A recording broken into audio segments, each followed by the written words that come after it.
अस्सलाम वालेकुम एवरीवन। आज हम स्लीव्स की कटिंग करेंगे बहुत ही आसान तरीके से। बहुत इजी तरीका है और हर लड़की इसको आसानी से इस तरीके के साथ स्लीव्स की कटिंग जो है वो कर सकती है। आपने वीडियो को बिल्कुल भी स्किप नहीं करना, क्योंकि जिन लड़कियों को मुश्किल लगता है कि उनसे स्लीव्स के आर्म होल की कटिंग जो है वो बिल्कुल भी परफेक्ट नहीं होती, तो आज ऐसा तरीका मैं आपको बताऊँगी कि आप बहुत आसानी से कटिंग भी कर सकते हैं और प्रोफेशनली स्लीव्स को अटैच भी आसानी से कर सकते हैं और किसी किस्म का कोई झोल भी नहीं आएगा।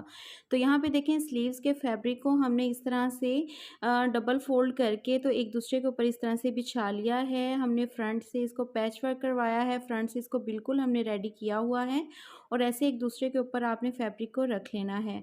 लेकिन इस चीज़ का आपने ध्यान में रखना है कि जब आप स्लीव्स की फोल्डिंग करते हैं, जो अंदर का फैब्रिक होता है वो आपने बिल्कुल ऊपर वाले फैब्रिक के बराबर रखना है कि उसमें कोई झोल ना आए या वो छोटा ना रह जाए।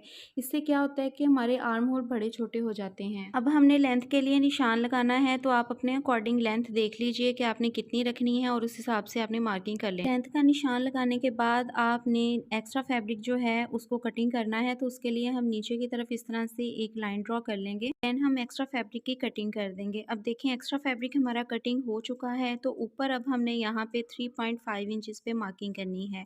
आप 3 इंच भी रख सकते हैं, लेकिन मैं 3.5 मार्किंग करूँगी बिकॉज हाफ इंच हमारा सिलाई में चला जाएगा, तो 3 इंच हमारा रह जाएगा। अब नीचे साइड पे भी आपने 3.5 इंच पे एक निशान लगाना है, ताकि आपका ऊपर और नीचे का निशान जो है वो सीधा है और यहाँ पे एक सीधी लाइन जो है आपने ड्रॉ कर लेनी है। अब यहाँ पे देखें, मैंने शर्ट को जो है वो स्टिच कर लिया हुआ है, इसके गले भी बने हुए हैं और आर्म होल इसका जो है वो उसकी हमने करनी है मेजरमेंट। तो आपने इस स्टेप को जो है वो गौर से देखना है। अब यहाँ से तीरे से हमने बराबर फैब्रिक को पकड़ना है, फ्रंट और बैक दोनों जो हमारे इस तरह से आर्म होल है ना, उनको आपस में मिलाते हुए आपने पकड़ लेना है।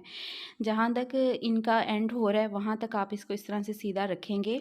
और अब हमने जो स्लीव्स पे मार्किंग की है, यहाँ पे तीरे वाली साइड पे उसको मिलाएंगे और यहाँ तक इसको लेके आना है। फैब्रिक को आपने खींचना बिल्कुल भी नहीं है। इस तरह से आपने देख लेना है कि आपका जो आर्म होल है वो कहाँ तक आ रहा है, ठीक है। तो इस तरह से आपने इसको रख के तो यहाँ पे अब एक निशान लगा लेना है। ये एक बहुत ही आसान तरीका है जिसके साथ आप किसी भी तरह का आर्म होल जो है वो आसानी से कटिंग कर सकते हैं। अब ऊपर से हम 2.5 इंचेस पे मार्किंग करेंगे।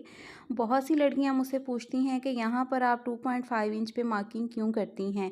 तो यहाँ पे मार्किंग इसलिए करते हैं कि जब हम शर्ट की सिलाई लगाते हैं ना, तो 2.5 इंच तक हम बिल्कुल सीधी सिलाई लगाते हैं। इससे क्या होता है कि हमारे जो शोल्डर हैं वो नीचे की तरफ नहीं गिरते और हमारा नेक भी इस तरह नीचे की तरफ नहीं होता। तो आपने ये सिलाई जो है ना 2.5 इंच तक सीधी लेके आनी होती है।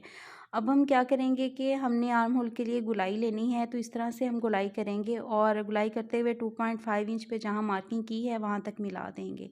तो ये देखें, हमारी गुलाई जो है वो हो चुकी है। अब हमने स्लीव्स की खुलाई के लिए निशान लगाना है, तो आप जितने भी तंग या खुले स्लीव्स रखना चाहें उसके अकॉर्डिंग जो है आपने अपनी मार्किंग कर लेनी है। तो अब यहाँ से देखें, जहाँ पे मैंने आर्म होल के लिए निशान लगाया है वहाँ से मैं स्लीव्स की खुलाई के लिए मार्किंग कर लूँगी। ये तो हो गया हमारा सिलाई का निशान। अब नीचे अब हमने मार्जिन छोड़ना है, तो मार्जिन के लिए भी हम इस तरह से निशान लगा लेंगे। अब हमने आर्म होल के लिए कटिंग करनी है, तो कटिंग यहाँ तक आप बिल्कुल सीधी करेंगे जहाँ तक हमारी मार्किंग आ रही है सिलाई की, और यहाँ से आपने इस तरह से गुलाई लेनी है। इस तरह कटिंग करने से ये फ़ायदा होता है कि आपको ये निशान मिल जाता है, जिससे आपको पता चल जाएगा कि हमने आर्म होल की सिलाई कहाँ तक जो है वो एंड करनी है। आपको यहाँ पे कट भी लगाने की ज़रूरत नहीं पड़ेगी। अब यहाँ देखें, हम स्लीव्स की फ़िटिंग के लिए सिलाई लगा लेंगे, क्योंकि बहुत सी लड़कियों ने मुझे मैसेजेस आते हैं कि आपने कटिंग बताई है तो आपने अटैच करके क्यों नहीं दिखाया। तो यहाँ पर मैं आपको अटैच करके भी इसीलिए दिखा रही हूँ ताकि आप लोगों को प्रॉपर तौर पर जो है वो समझ आ जाए, ठीक है। अब आपने एक और चीज़ का जो है वो ध्यान रखना है कि आर्म होल तक जब आपने सिलाई लेके जानी है ना, तो आपने ये ध्यान रखना है कि आपका आर्म होल जो है वो बड़ा छोटा ना हो। यहाँ से आपके ये दोनों फैब्रिक जो है ना वो इस तरह से इक्वल ही आने चाहिए। पास लड़कियाँ क्या करती हैं कि जब उनकी सिलाई एंड होती है ना, तो ऐसे गैप पड़ जाता है। आप लोगों ने ये गैप जो है वो बिल्कुल नहीं डालना। आपने यहाँ पर जो है या तो आप पिन लगा लें या फिर इस तरह से इसको पकड़ के रखें ऐसे, और साथ साथ इस तरह से इसको पकड़ के रखें और साथ साथ सिलाई लगाएं, ताकि जो है फैब्रिक वो बड़ा छोटा हो ही ना। इस तरह आपको ये भी पता चल जाएगा कटिंग करने से कि हमारी सिलाई जो है वो इस पॉइंट पे आके एंड होनी है और ये हमारा आर्म होल जो है वो यहाँ से स्टार्ट हो रहा है, ठीक है। इस तरह से आपने सिलाई लगाने के बाद हमेशा यहाँ से सिलाई को डबल लाजमी करना है, क्योंकि जब हम आर्म होल अटैच करने लगते हैं तो अक्सर क्या होता है हमारी सिलाई यहाँ से उधड़ रही होती है। और जब आप इसको यहाँ से इस तरह से पक्का कर लें तो आप इस वाले फैब्रिक को भी इसके साथ ही इस तरह से यहाँ पे मोड़ दें, क्योंकि जब हमने स्लीव्स को अटैच करना है इस फैब्रिक को तो हमें मोड़ना ही पड़ता है। तो आप यहाँ पे ही इस फैब्रिक को इस तरह से मोड़ दें। अब यहाँ देखें, जिन लड़कियों से ये मसला होता है कि जब वो इस फैब्रिक को फोल्ड करती हैं ना स्लीव्स अटैच करने के दौरान, तो ये फैब्रिक उनसे जो है वो सही से फोल्ड नहीं होता। तो आपने ये देखें एक बार इसको इस तरह से घुमाना है, देन एक दफ़ा और आपने इसको इस तरह से फोल्ड कर देना है और फिर आप स्लीव्स अटैच करने से पहले ही इस पर जो है वो एक इस तरह से सिलाई लगा दें। अब ये देखें जी, इस तरह से हमने इसको खोल लेना है। फ्रंट साइड हमारी इधर चली गई है और बैक साइड आ रही है जी हमारी इस तरफ को। तो ये जो अंदर की सिलाई है इसको भी आपने बैक की तरफ पलटा लेना है ऐसे।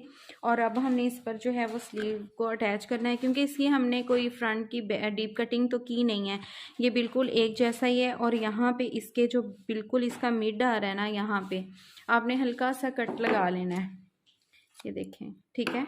इस पे भी कट लगा लेना है और यहाँ से आपने ये देखें इसको भी इस तरह से पकड़ना है, बराबर करना है और यहाँ तक ये देखें जहाँ तक ये बराबर आ रहा है वहाँ पे भी आपने इस तरह से हल्का सा कट लगा लेना है।